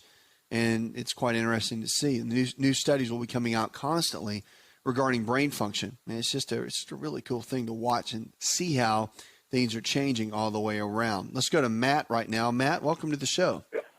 Hey, first of all, I'd like to start off by saying thanks a lot for your service you're doing. I mean, ever since I listened to your show, about 2 years now, I've turned a lot of people on to it. Thanks. And helped more than half of them probably. So. And also, more importantly, I'd like to thank you for sticking up for the Lord, and not many people do that on the radio or out in public or anything, and just to mention his name, Jesus Christ on the radio is a powerful thing. So thanks for that too. You're welcome. It means a lot to me too. Anyway, my challenge is with cod liver oil. I take it. Recently, I was buying the most expensive kind at the health food store, and I ran out, and I was up at the pharmacy, and I saw that they had it, one of your big pharmacies, big chain pharmacies, and sure. I saw that they had it, and it was only $12 for 16 ounces. The only thing I could see the difference is the vitamin D was just vitamin D in that, and not vitamin D3 in the more expensive one. But other than that, it tastes okay, but it's like little bitty fishy taste. But you can tell it's fish oil, but it's not rancid. Right. And other than that, though, I was wondering what your thoughts are on that. Like I don't know if I can say the brand names, like Nordic Nationals or Naturals. They're kind of expensive, all the way down to like say Spring Valley. What's the difference in that, you think? Well, here's the deal. I mean, if you want my opinion on it, I really do believe you get what you pay for. Supplements themselves, when you start getting it down to the more of the generic brands and ones that you would get at bigger chains, typically the bigger chains are not going to carry the more expensive ones. They typically don't. And the quality does matter. The challenge is that there's not a big regulatory agency over supplements and the quality of them. So you really have to go on brand names that you trust. And from my background in it, and we have our own line that I have made, and I know the chemists and people that make them, and I'm a real big fan of knowing the quality, because when people come to me or they go to one of my companies or online companies or whatever, and they want to buy something, they're expecting the best. They're expecting supplements that work, that if they're feeling a certain way or they're looking for something in a certain quality, they're going to get it. And you do pay a little bit more for that. It just is what it is. Now, would I put a $12 bottle of cod liver oil in me? Probably not, because there's no way to guarantee that it's mercury free, that it doesn't have some form of mercury in there, which most fish oils do. And the right kind of vitamin D, like you're talking about, that kind of stuff matters, because you want it to absorb properly, you want it to digest properly, and you want to use, when I take a tablespoon of cod liver oil, for example, and I do it every day, I want to make sure that I'm going to absorb at least 90% of it. You're always going to waste out some, okay? But I would rather pay a little bit extra knowing I'm going to absorb 90% of what I'm going to take in versus getting a cheaper version and you only use 30% of it, because a lot of it has fillers and excess mercury and all those different things. So that's kind of my take on it. I always would spend a little bit extra to get the better quality, and I would always stick with that. Nordic Natural's a good brand. The one you named, it's a really good brand. So, there's you want to stick with companies you trust, and you want to stick with quality. And the reason, with what we do in the clinics and whatnot, settings that are preferred local providers and all that, we're real big on blood work. And I'm not a big fan of just taking supplements, except for the foundational four, the multi, cod liver oil, probiotics, and the enzymes. Not a big fan of doing that without using some kind of blood work except for those four. So, for example, people that want to look into different herbals and they want to do different things, well, why are you taking them? Because if you've got certain blood tests that say you need them, then you should take them. But you can see the before and after. And I'll tell you that with generic vitamin brands, that the numbers in blood works don't change. They just don't. And that's a great indicator that pretty much what you've been taking is garbage. But I'll tell you that if you've researched it and used the right kind of vitamins and supplements and minerals, blood work will radically change. And that's a good marker. It's a good marker of what's going on inside the body. And so it's just something to think about. So long story to tell you this is that the brand names count. Quality counts. You're going to pay a little bit more for it, but it's worth it. It's your body. Pay now or pay later. That's what I always say, because you will. If the body breaks down, you get sick, you'll be paying out of pocket big time. And to catch it before then makes a big, big difference, okay? Thanks for the call. Thanks for being a great listener and for sharing and spreading the word to others. 888-283-7272. That's 888-283-7272. We're going to Joyce now. Hi, Joyce. Welcome to the show. Hello. How are you? Living well. How can I help? I'm doing okay. Maybe you can help me. I hope you can. Okay. I know you don't have all the answers, but maybe you can give me some insight as to what's going on. Okay. Of course, I'm getting older. That's why I'm calling. I never thought I would get to be 58, but guess what? I am. I'm like, okay, this is not fun, because I have three things to ask you. Number one, I have a left knee that pops. I was sitting today. It started this about a year ago, but it just seems recently it's getting a little bit worse. I was just sitting. I'm in a class, taking a class, and I'm sitting, and I went to turn. This girl was talking, and my knee popped, and it was loud. And I just thought everybody heard it, and I'm like, uh-uh. And then I stopped, and, I got up, and like, okay, what's going on with my knee? And I wasn't even standing. I was sitting down and just moved, and my knee popped loudly. I'm like, oh, that is horrible. So what's going on with my knee, and what can I do to do something about it? It doesn't hurt, and there's a couple of things. There's a couple of things. Are you overweight? No, I'm not. I'm 5'2", and I'm 158 pounds. You're 5'2" and 158? Yeah. Okay. Ever had any knee problems before? No. Okay. Now, no activity at all that really made it hurt. You weren't exercising, anything. And so after the vitamin D, if it's clear and everything's good, normal range, all that, you might want to go to somebody that's really good at looking at the structural side of the body, because if the lower back is off kilter, meaning if little bones are out of position, the hips are out of position, then it can cause the gait of the body, meaning how everything kind of sets when you walk, from the way the hip bone connects to the knee joint, connects to the ankle joint, like the old saying, hip bone connected to the knee bone, and all that whole thing. It's true. And so if those things are imbalanced, it could be causing your knee not to set right when you walk, and that could cause the imbalance, causing the popping and the clicking. A good physician, two of them to go to, either an osteopathic physician that's a DO, or a chiropractic physician that's a DC, either one of those. They can look at the structural side of the body, analyze it, make sure that everything's where it needs to be, get everything lined up, and then you can go from there. But those are two things that I would look into. And cut out grains from your diet, bread, pasta, cereal, crackers, and look into taking plenty of omega-3 fatty acids. Did you know that you can listen to the AsaRx audio experience on Spotify and Pandora? For all the ways to watch and listen, check out our show page at asarx.com/experience.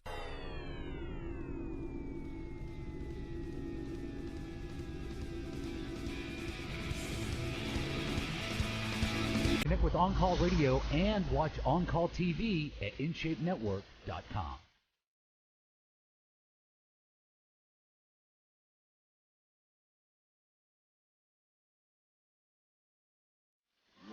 Join us on Twitter and Facebook. Friend us on Facebook. You can. We want to encourage you to jump into the social media world. Stay connected with us and get involved with everything we have going on here on the show. New TV show coming out right around the corner, so stay tuned. We'll keep you posted. Food for the day, one of my favorites. Food is our best medicine. Don't forget it. Are walnuts and walnut oil. Now, we talk about it a lot, and there's a lot of great benefits from them. We say, oh, yeah, nuts are good for us, and they've got all these health benefits, but what really do they do for our body? And these are probably sitting in your cabinet right now. So let's talk about it. Walnuts and walnut oil. Their oils are excellent sources of omega-3 fats. These are the fats that are good, healthy fats that we need. These are the fats that I talk so much about in cod liver oil and fish oil, but there's other ways to get it. And the walnuts and walnut oil, really, really good stuff. So most of the research on the health benefits of walnuts is focused on the consumption of the nut itself, although interest in the walnut oil is now growing over the last decade. The health benefits of walnuts and walnut oil are similar if the oil is unrefined, fresh with about a 6-month shelf life, and uncooked. So, however, the serving size of walnut oil is less than the amount of walnuts needed to get the same amount of nutritional benefit. For example, a 35-gram serving of walnut oil provides the same nutritional benefit as 50 grams of walnuts. Of course, you're getting a more dense amount of that. Walnuts are rich in phytonutrients and are excellent sources of selenium, phosphorus, magnesium, zinc, iron, and calcium. And walnuts and or walnut oil provide hefty levels of vitamins B1, B2, and B3, coupled with vitamin E and niacin. Now, the health benefits of walnuts were first identified in 1937, where researchers discovered that they were a significant source of vitamin C, which was the big craze back then. And over the last 70 years, numerous other studies that evaluated the effects of walnut and walnut oil consumption on mortality, disease prevalence, and disease risk factors have been performed. And it has now been well established that eating walnuts on a regular basis has a definite health benefit, the most significant of which is the reduction of the risk of coronary heart disease, which is probably the number one killers right now with Americans. They said adding walnuts to the daily diet can certainly help one maintain a healthful body balance. So get a handful of walnuts every single day. Also, guys, walnut oil and walnuts are very good for the prostate. So along with avocados, your friend is the walnut. So it's nothing wrong with grabbing a handful of walnuts each day and making them a part of your regimen. People freak out over fat. Remember, we're not stuck in the 80s anymore. Fat doesn't make you fat. Fat actually is good for you and help you burn fat and keep your hormone levels at peak levels. 888-283-7272. The lines are open. Give us a call. The show is about your health and about your life. We're going to Gwen now. Hi, Gwen. Hi. I just wanted to say this in order and as quickly as I can. And what you're going to answer, I know, is going to help somebody else out there that's about ready to pull their hair out. We've been on a journey. I talked to you in Pennsylvania. We've moved back to Pensacola. My husband, we're staying with our daughter right now, waiting for a Habitat home to be built. We're in probably not the only ones in a bad financial situation, but we're coming out. We're coming up and We're coming out. And my husband has been, as I told you, dealing with a blood sugar issue. We've been learning and applying and applying. We did not have a doctor down here, just VA, and had blood work done in August. And I remembered phoning you about the cholesterol part, the LDL part, and we were just trying to apply things. January 1st, he was broadsided in our car and walked away. Thank God. He walked away from that accident. unfortunately, it set him back on exercise. His memory wasn't the best in the world for a while. It's a lot better now. He is with a Christian chiropractor. His dad is the X-ray tech and operator of the place, and they're just a godsend. And at one point, my husband walked in, and he had his blood pressure taken there, and it was ridiculous. Just ridiculous. And the owner, the chiropractor's dad said, John, I really suggest that you just go on out. He was calm. He said, go on out to the VA, and I think you do need to go ahead and get that blood pressure medicine. And I also suggest that you see, and if anybody's in the Pensacola, Florida area, his name is Dr. Marco Hallerback. He said he is a naturopathic, but he does the natural and medical. He's an internal medicine doctor. Sure. He does both. He puts both together. He does both. And I'm telling you, from the first minute we walked in there at Sacred Heart, I just felt such a peace. The nurse is a Christian, most everybody there, and he spent 2 hours with us. Wow. Did all this blood work. We went back Monday. And the results were not good. But now the blood pressure part was already coming down, but it's from specific, I believe, food things more than the pills, such as hibiscus tea that we found out about. We didn't know about that. You're always learning.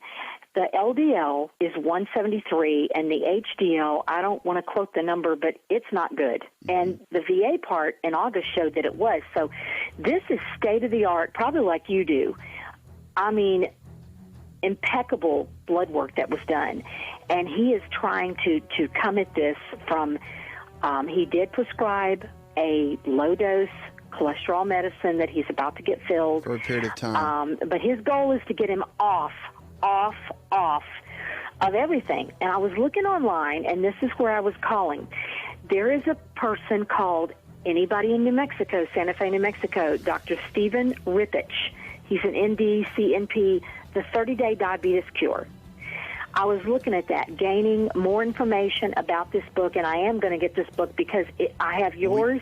We've got to close out right here. I want to thank you for that call, and it's incredible to hear about the doctors that are doing great work, and especially with your husband. So keep me posted on how things are going, especially with information. Puts another hour in the charts. I'm your health and lifestyle coach. More Healthy Talk Radio when we come back. You can listen to the AsaRx audio experience on Spotify and Pandora. For all the ways to watch and listen, check out our show page at asarx.com/experience. Hi, it's Asa. I'm giving you a copy of my best-selling book for free to help you in your health journey today. I'll pay for the book. All you do is just cover the small shipping and handling costs. Go to asarx.com and get your free book today. This episode is over, but check episode notes for links to products and services you've heard about on this episode. Thanks for listening and subscribing. Please share the AsaRx audio experience with others and stay in touch by giving us your comment or review.